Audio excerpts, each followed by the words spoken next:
Assalamualaikum warahmatullahi wabarakatuh.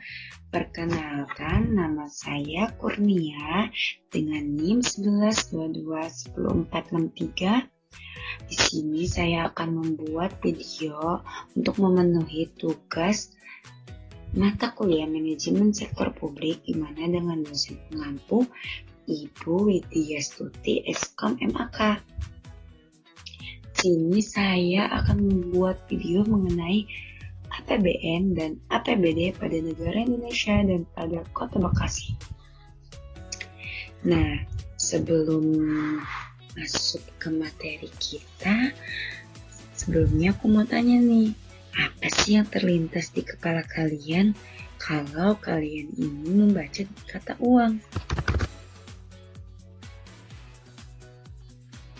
Nah, bagi beberapa orang, uang ini merupakan suatu hal yang sangat penting.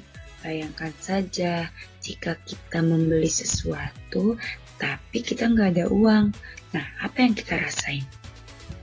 Nah, adanya perasaan kekurangan uang yang terjadi secara terus-menerus bisa loh mendorong seseorang untuk melakukan praktik korupsi pada saat dewasa nanti.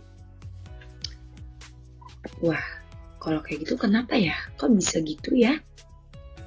Ya mungkin karena dia itu merasa nggak cukup, terus juga merasa kurang bersyukur.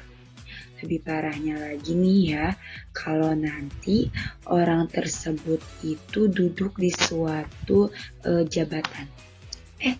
Taunya nanti malah dimanfaatkan buat melakukan korupsi.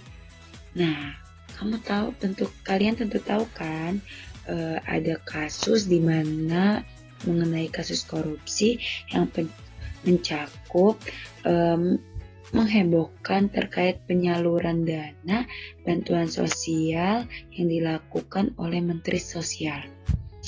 Kira-kira kenapa bisa begitu ya? Kok bisa dana APBN ini dikorupsikan?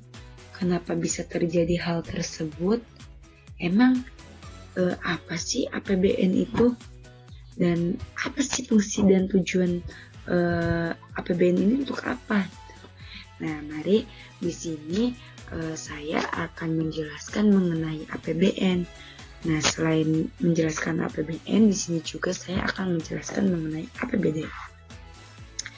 Kita pertama-tama masuk ke APBN. Apa sih APBN itu? Nah, APBN ialah menurut nomor 17 tahun 2003 pasal 1, APBN ini merupakan rencana keuangan tahunan pemerintahan negara yang disetujui oleh Dewan Perwakilan Rakyat (DPR). Selain itu, menurut Undang-Undang Dasar 1945 dalam pasal 23 ini, anggaran APBD ini merupakan anggaran pendapatan dan belanja negara sebagai wujud dari pengelolaan keuangan negara yang ditetapkan setiap tahunnya dengan undang-undang dan dilaksanakan secara terbuka dan bertanggung jawab untuk sebesar-besarnya kemakmuran rakyat. Atau lebih jelasnya nih ya, APBN ini merupakan daftar yang merinci segala sesuatu pendapatan dan pengeluaran suatu negara dalam satu periode. Diibaratkan itu seperti misalnya kita mempunyai keluarga ya. Nah, pasti di setiap keluarga ini mempunyai anggaran pendapatan dan belanja yang sudah dibuat nih oleh ibu kita. Nah, itulah sama seperti APBN ini. Cuma yang bedanya itu APBN ini dibuat oleh pemerintah dan bersifat tahunan. Nah, selanjutnya yaitu ada fungsi APBN. Nah, fungsi APBN ini terdapat 6 fungsi. Yang pertama itu ada fungsi alokasi. Fungsi ini dapat dikatakan sebagai penyediaan barang publik atau sektor pembangunan dari pajak. Nah, bisa juga dialokasikan ya untuk membangun sarana umum yang nantinya bisa memacu pertumbuhan ekonomi. Contohnya itu seperti pembangunan MRT. Ya, MRT atau Mass Rapid Transit. Selanjutnya, fungsi APBN yang kedua itu ada fungsi distribusi, di mana fungsi distribusi ini bertujuan untuk penyaluran dana kepada masyarakat berdasarkan alokasi yang sudah ditetapkan. Dan yang fungsi ketiga itu ada fungsi stabilisasi. Contohnya itu seperti, lihat deh, ketika harga barang dan jasa naik, maka pemerintahan akan menaikkan pajak. Nah, kegiatan inilah untuk menstabilkan keadaan perekonomian. Dan yang keempat itu ada fungsi anggaran, di mana fungsi ini mengandung artian bahwa anggaran negara adalah tonggak atau pokok pelaksanaan pendapatan dan belanja di setiap tahunnya. Dan yang kelima itu ada fungsi perencanaan. Fungsi perencanaan ini untuk mengalokasikan sumber daya sesuai yang sudah direncanakan di setiap tahunnya juga. Dan yang terakhir itu ada fungsi regulasi. Fungsi ini di mana APBN untuk mendorong kebutuhan suatu negara dan bertujuan jangka panjang untuk meningkatkan kemakmuran rakyat. Selanjutnya, selain ada fungsi, terdapat juga ada tujuan APBN. Tujuan APBN ini terbagi menjadi 3. Yang pertama itu ada untuk sebagai pedoman penerimaan dan pengeluaran negara dalam melaksanakan tugas kenegaraan. Dan yang kedua itu untuk meningkatkan transparansi dan pertanggungjawaban pemerintah kepada DPR serta masyarakat luas. Dan yang ketiga untuk meningkatkan koordinasi antara bagian dalam lingkungan pemerintahan. Nah, mari kita melihat mekanisme penyusunan APBN, di mana penyusunan APBN ini pertama yaitu APBN ini disusun oleh pemerintah presiden. Nah, pemerintah presiden ini menyusun RAPBN atau Rencana Anggaran dan Belanja Negara ini dalam bentuk nota keuangan. Selanjutnya itu diajukan kepada DPR. Nah, di mana nanti DPR ini akan disidangkan RAPBN ini, apakah layak atau tidak, gitu, apakah diterima atau tidak. Jika diterima, itu akan dijalankan oleh APBN atau undang-undang. Nah, tetapi jika ditolak, itu akan dijalankan menggunakan APBN tahun yang lalu. Nah, setelah itu akan dikembalikan kembali untuk dilaksanakannya. Dan finishnya ini APBN akan dilaksanakan dengan diperkuat oleh keputusan Presiden tentang pelaksanaan APBN tersebut. Nah, itulah mengenai APBN. Selanjutnya kita masuk ke APBD. Menurut kalian apa sih itu APBD? Nah, di sini kita akan mengetahui apa itu APBD. menurut nomor 17 tahun 2003 ini, APBD merupakan rencana keuangan tahunan pemerintahan daerah yang disetujui oleh Dewan Perwakilan Rakyat Daerah. Berbeda ya dengan APBN. APBD ini anggaran daerah, anggaran suatu daerah. Jadi yang melaksanakannya juga tentu dari pemerintahan daerah. Beda dengan APBN. Kalau APBN ini yang melaksanakannya yaitu dari pemerintahan presiden seperti DPR. Nah, pemerintahan daerah itu apa aja? Nah, di sini ada gubernur, ada bupati, dan juga wali kota.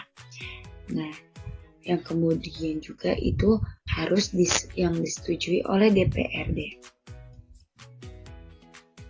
Sehingga secara umum APBD itu dapat diartikan sebagai rencana keuangan pemerintahan daerah, provinsi atau kota atau kabupaten yang disetujui oleh DPRD yang berisi mengenai daftar pendapatan dan pengeluaran suatu daerah dalam satu periode. Selanjutnya ada fungsi dan tujuan APBD, di mana secara umum sama halnya dengan APBN tapi yang membedakannya ini hanya ruang lingkupnya saja. Di mana APBD ini untuk daerah, APBD ini untuk daerah, sedangkan APBN ini untuk negara, anggarannya untuk mencakup semua negara. Kalau APBD hanya mencakup daerah saja. Selanjutnya, selain mempunyai fungsi, APBD ini juga mempunyai sumber pendapatan daerah. Nah, ada 3 sumber pendapatan daerah. Yang pertama itu ada pendapatan asli daerah, seperti pajak daerah. Contohnya itu pajak kendaraan bermotor, pajak hiburan, dan juga pajak reklame. Dan yang kedua ada restribusi daerah. Contohnya itu seperti parkir, kebersihan, dan distribusi pasar. Dan yang ketiga ada badan usaha milik daerah atau BUMD. Selanjutnya sumber pendapatan daerah yang kedua itu ada dana perimbangan.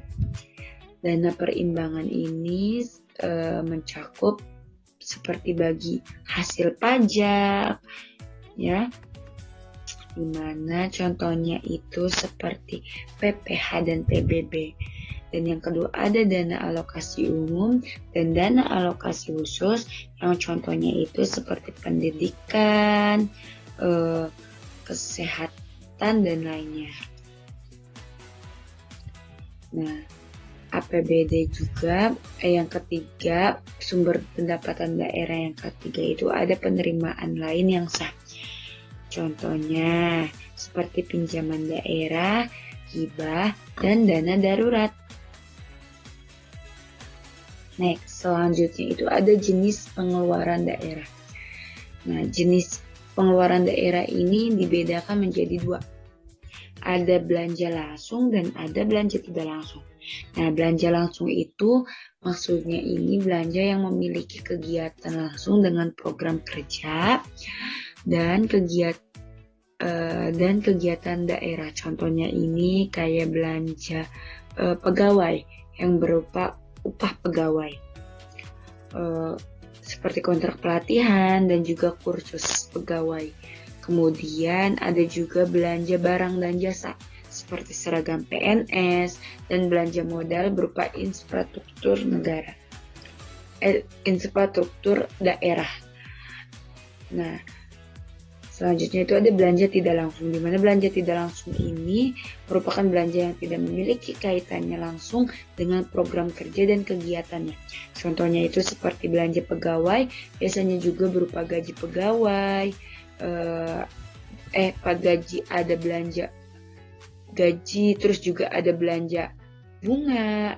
Nah, belanja bunga ini bisa digunakan untuk membayar utang bunga, ya, bunga belanja subsidi, belanja hibah, belanja sosial, belanja bagi hasil, dan juga bantuan keuangan biasanya ini untuk partai politik di daerah tersebut. Next, selanjutnya ada mekanisme penyusunan APBD. Nah, penyusunan APBD ini langkah-langkahnya hampir sama dengan APBN, tetapi yang membedakannya hanya sedikit, yaitu pada pelakunya saja, di mana mekanisme penyusunan APBD ini disusun pertama-tama oleh pemerintahan daerah, yaitu seperti gubernur, bupati, dan wali kota. Mereka menyusun RAPBD dalam bentuk nota keuangan juga, lalu diajukan juga kepada DPRD dan disidangkan bersama Pemda, pemerintahan daerah.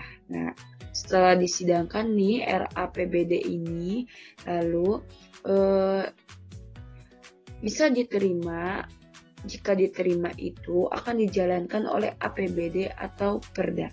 Nah, sedangkan jika ditolak, maka akan dijalankan menggunakan APBD tahun yang lalu.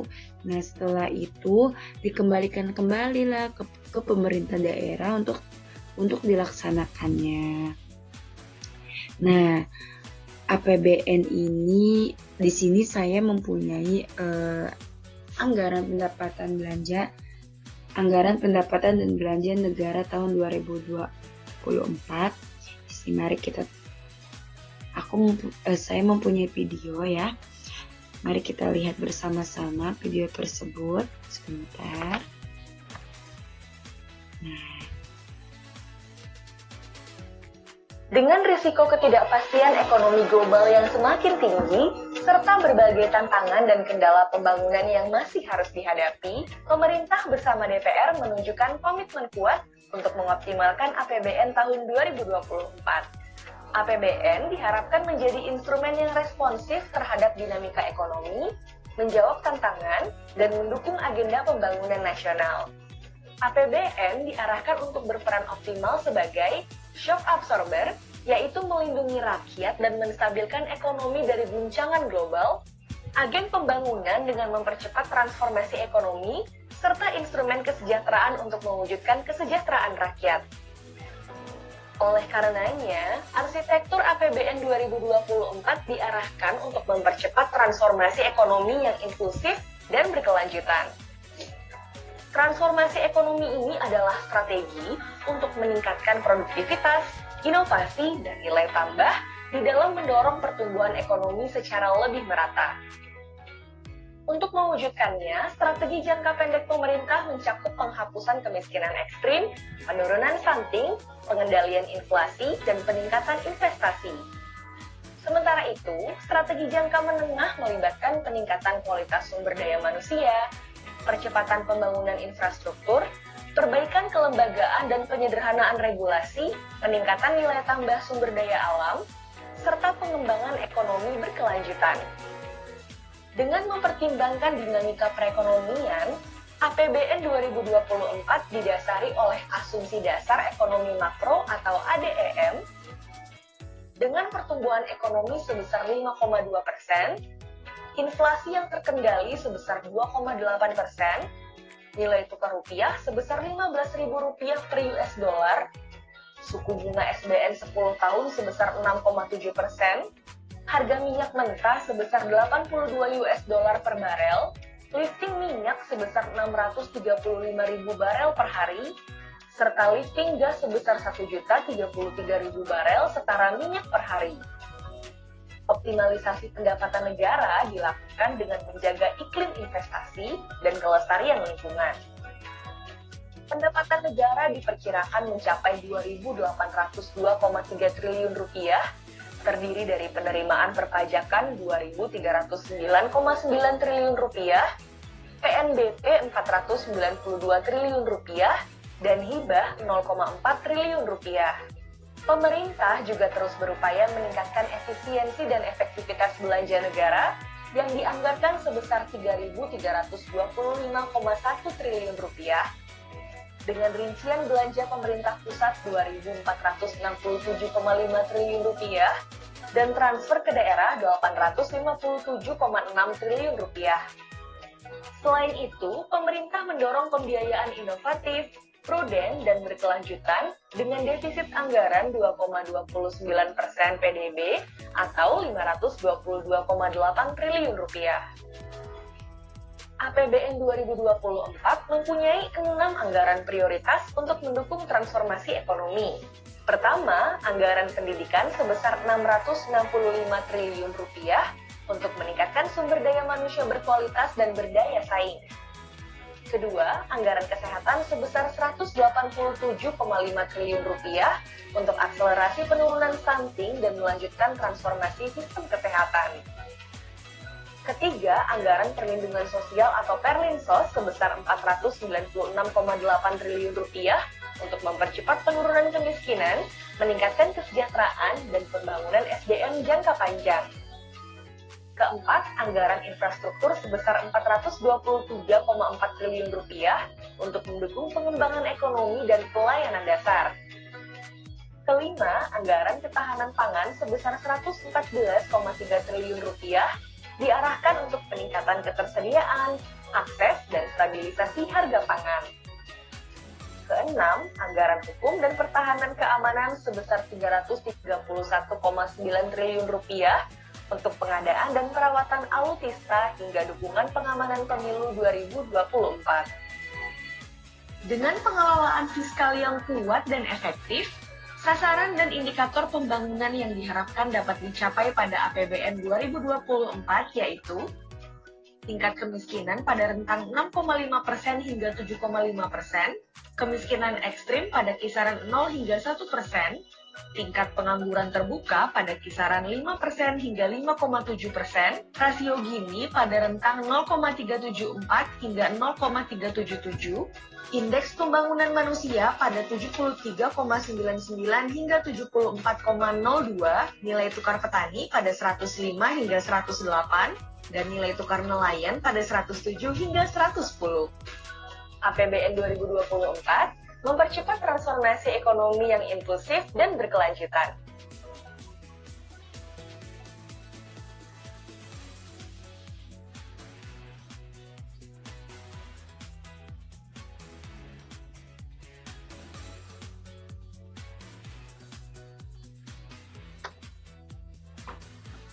Nah, itulah tadi anggaran pendapatan dan belanja negara pada tahun 2024. Selanjutnya di sini saya juga mempunyai APBD, anggaran pendapatan dan belanja daerah pada Kota Bekasi. Di sini saya mempunyai ringkasan APBD yang sudah diklasifikasi menurut kelompok dan jenis pendapatan belanja dan pembiayaan pada tahun anggaran 2024. Di situ ada pendapatan daerah. Nah, pendapatan daerah juga ini terdapat ada pendapatan asli daerah dan juga ada pendapatan transfer. Nah, pendapatan asli daerah itu mempunyai jumlah sekian dan di situ juga ada pajak daerah sekian, restribusi daerah sekian, hasil pengelolaan kekayaan daerah yang dipisahkan sekian, dan juga lain-lain PAD yang sah juga sekian. Nah, lanjut yang kedua itu ada pendapatan transfer. Nah, pendapatan transfer ini berjumlah sekian. Nah, di situ ada di dalam itu ada pendapatan transfer pemerintah pusat, pendapatan transfer antar daerah. Nah, jumlah pendapatannya ini jadinya sekian, ya. Terus lanjut ada belanja daerah, di mana belanja daerah ini ada belanja operasi, belanja pegawai, belanja barang dan jasa, belanja subsidi, belanja hibah, dan belanja bantuan sosial dengan harga sekian. Lalu selain itu juga ada belanja modal, di mana belanja modal ini ada belanja tanah, ada belanja modal peralatan dan mesin, belanja modal gedung dan pembangunan, belanja modal jalan jaringan dan irigasi, belanja modal aset tetap lainnya, dan juga ada belanja modal aset lainnya dengan harga dengan jumlah sekian. Lanjut, ada belanja tidak terduga. Di mana belanja tidak terduga ini dengan jumlah sekian, belanja transfer, belanja bantu, yaitu untuk menggunakan belanja bantuan keuangan dengan jumlah sekian. Akhirnya jadi jumlah belanja itu sekian dengan total surplus atau defisitnya juga sekian. Itu merupakan lanjut ada pembiayaan daerah, di mana pembiayaan daerah ini ada yang pertama ada penerimaan pembiayaan. Penerimaan pembiayaan ini di dalamnya itu ada sisa lebih perhitungan anggaran tahunan sebelumnya, dan juga ada pencairan dana cadangan, yaitu dengan jumlah sekian. Lalu ada pengeluaran pembiayaan, di mana pengeluaran pembiayaan ini penyertaan modal daerah dengan jumlah sekian, dan jumlah pengeluaran biaya pembiayaan adalah sekian dengan pembiayaan netonya sebesar sekian, sisa lebih pembiayaan anggaran daerah tahun berkenaan silpanya juga sekian. Itulah anggaran pendapatan dan belanja daerah pada Kota Bekasi yang bisa saya sampaikan ya. Kesimpulan dari materi yang saya sampaikan yaitu APBN dan APBD ini merupakan instrumen penting ya dalam pengelolaan keuangan negara dan daerah di Indonesia. Meskipun memiliki tujuan yang sama untuk meningkatkan kesejahteraan masyarakat, baik dalam cakupan sumber pendapatan dan juga serta proses persetujuannya. Dan juga fungsi-fungsi yang dimiliki oleh masing-masing anggaran ini sangatlah penting untuk mencapai tujuan pembangunan yang berkelanjutan dan adil bagi seluruh rakyat Indonesia. Terima kasih, itulah yang bisa saya sampaikan ya, yang bisa saya presentasikan. Semoga bermanfaat bagi kalian semua. Mohon maaf bila ada kata-kata yang salah dan kurang berkenan ketika saya sedang menyampaikan materinya. Mohon dibukakan pintu maaf yang seluas-luasnya. Saya akhiri. Assalamualaikum warahmatullahi wabarakatuh.